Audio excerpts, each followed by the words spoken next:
আজকে আমরা বর্ধমান যাব, তাই বাড়ি থেকে বেরিয়ে স্টেশনে বসে আছি। কই টিকিটটা কই? টিকিটটা দেখা।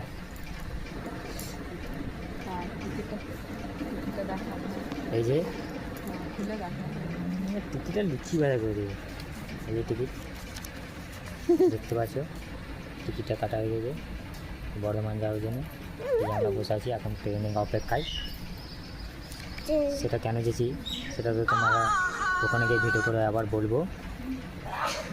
Tata, bye bye. তাহলে বন্ধুরা, তখন আমি ট্রেনে চাপার সময় বলতে পারিনি, ট্রেন চেপে গেছি। ট্রেনে চেপে এই যে আমরা বর্ধমানে ট্রেন ঢুকছে, আস্তে আস্তে করে ট্রেনটা ঢুকছে। এবার বর্ধমানে নামবো আমরা।